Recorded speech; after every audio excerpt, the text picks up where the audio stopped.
Ya baik, perkenalkan nama saya Tiar Fahrezal dengan NIM 027. Di sini saya akan mempresentasikan mengenai makalah tentang obligasi internasional. Nah, untuk latar belakang di sini instrumen obligasi internasional ini mengalami perkembangan yang cukup pesat, menyaingi alternatif utang yang diberikan oleh perbankan. Perusahaan bisa mengeluarkan obligasi internasional yang merupakan instrumen utang sebagai alternatif pencairan dana. Di samping mengeluarkan saham di bursa internasional, mengeluarkan saham atau memperoleh pinjaman dari bank internasional, obligasi adalah surat utang jangka panjang yang diterbitkan oleh suatu lembaga dengan nilai nominal atau nilai per, dan waktu jatuh tempo tertentu. Penerbit obligasi bisa perusahaan swasta, BUMN, atau pemerintah, baik pemerintah pusat maupun pemerintah daerah. Lalu untuk selanjutnya di sini ada identifikasi masalah. Untuk yang pertama sebagai identifikasi masalah di sini adalah apa saja pengertian obligasi internasional. Lalu yang kedua, apa saja karakteristik dan jenis-jenis obligasi. Lalu yang ketiga, apa saja keuntungan dan kekurangan atau risiko obligasi tersebut. Untuk maksud dan tujuan penelitian di sini yang pertama untuk mengetahui pengertian obligasi internasional, seperti poin-poin 3 tadi sebelumnya yang ada di identifikasi masalah ya, untuk mengetahui dan memahami dari masing-masing poin tersebut. Lalu untuk selanjutnya di sini ada pengertian obligasi internasional.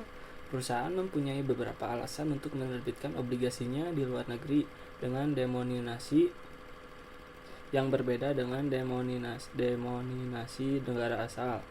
Pertama, perusahaan bisa mengelola risiko ekspor surya dengan lebih baik jika perusahaan multinasional Indonesia menjual produknya di Amerika Serikat dan memperoleh dolar Amerika. Maka aliran kas akan lebih seimbang jika perusahaan mempunyai aliran kas keluar juga dalam bentuk dolar AS, US dollar. Dengan utang, perusahaan mempunyai kewajiban melunasi, yang berarti aliran kas keluar dalam bentuk US dollar.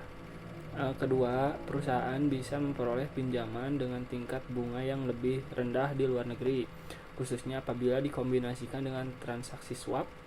Transaksi swap dipercaya bisa menurunkan biaya pinjaman.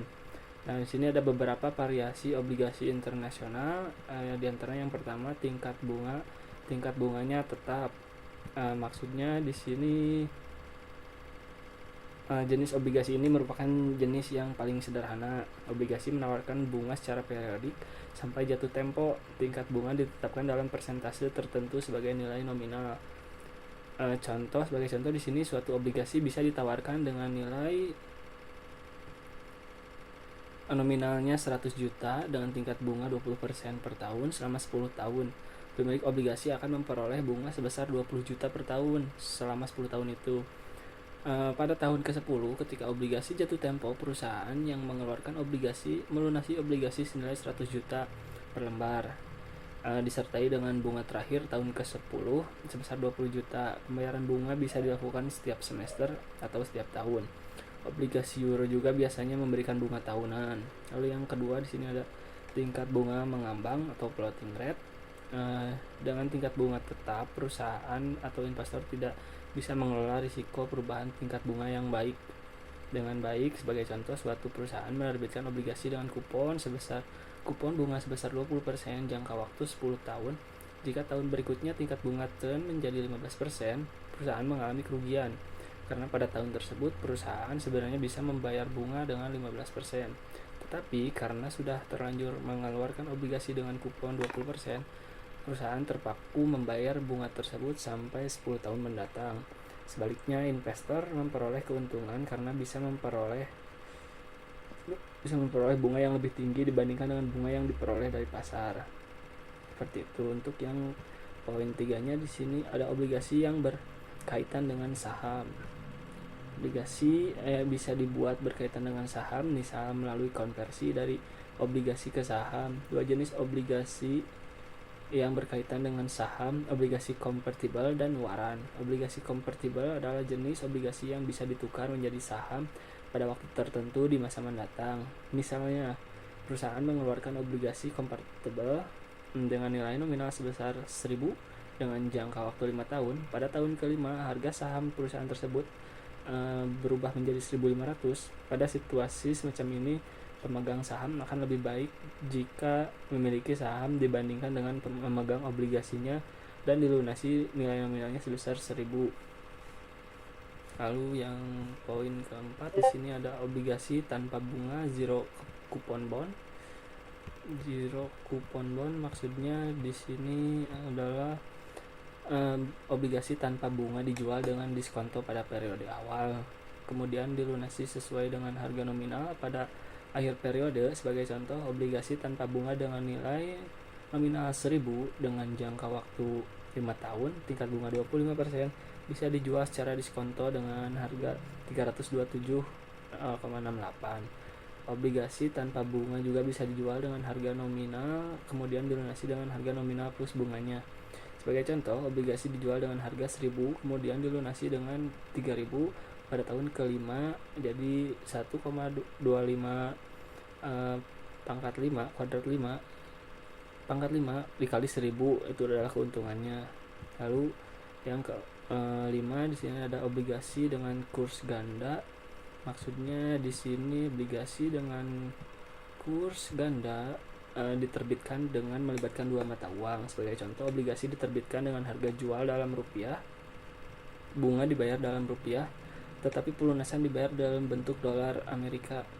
Pada saat jatuh tempo, kurs pelunasan diperkirakan di muka harga obligasi semacam itu. Dengan demikian, present value dari bunga dan nilai pelunasan di masa mendatang dengan kurs tertentu yang diperkirakan. Dengan discount rate adalah tingkat bunga pasar di Indonesia, obligasi semacam ini bisa dipandang sebagai obligasi plus kontrak forward mata uang asing.